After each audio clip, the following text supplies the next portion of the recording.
Being a representative of the United States of America in international competition is the most incredible feeling in the world. I remember being 12 years old and watching the Olympics in Atlanta and thinking, I want to be up there. One day I want to be up there on that podium. For me to represent USA is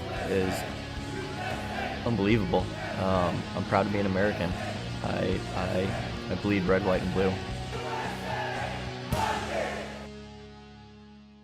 There's a lot of pride in the three letters, the U, the S, and A across your chest. We won in 2006 in the World Championships in New Zealand. We won in 2008 in the Beijing Paralympics. And right now we're seated first in the world. We're heavily favored to win. And that doesn't happen by accident. Put in the hard work and it does pay off. It really does for us. Our sport says, you know what? There's nothing you can't do if you don't want to do it. The player that comes out that all they want to learn how to do is just push, pass, and run into someone. And along the way, they learn life skills. They learn how to transfer better. They learn how to be able to get dressed better. They learn how that, where people have told them, you can't do this. No just means you need to go to someone else to find yes. Wheelchair rugby's changed my life in a number of ways. Physically, mentally, emotionally. It's made me independent. Before I got injured, I would never have achieved what I've achieved now. So when I got injured, it was a dark moment that turned into something really positive for me. When I was first newly injured, I was in all kinds of physical therapy, even mental therapy, seeing a psychiatrist. And then I went to my first wheelchair rugby practice and I canceled all those therapies right after. I feel that disabled sports are a huge part of a person's rehabilitation. It gives them a competitive edge back in their life, but it also gives them a lot more. When someone gets injured, a lot of times it can be scary, it can be confusing. They don't know what the rest of their life's gonna be like. They don't know how to adapt to their new situation.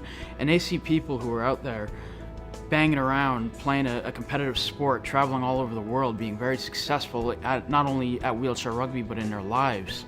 Wheelchair rugby, it's just like any other sport. It's money driven, and it takes money to back us. We want to be able to travel the world and play the best players, and the only way you get better is to play the best talent and in the country and in the world. And so, that's a huge part of it.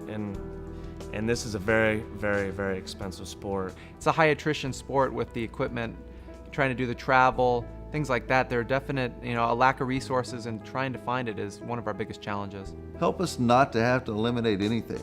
Help us to keep everything so that we can maintain the gold on top of the platform.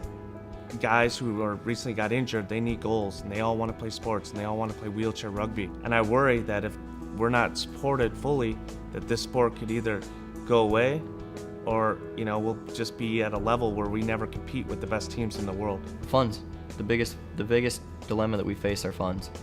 And we need all the support we can get. Hello, I'm Jeff Underwood, President of Lakeshore Foundation. For more than 30 years, Lakeshore Foundation has been a national leader in providing valuable sports opportunities to athletes with physical disabilities. At Lakeshore, these tremendous athletes have access to some of the best sports services in the world, and we need your help to ensure that they have the resources they need to compete and be at the top of their game. You can change lives. Please help Lakeshore Foundation support USA Wheelchair Rugby.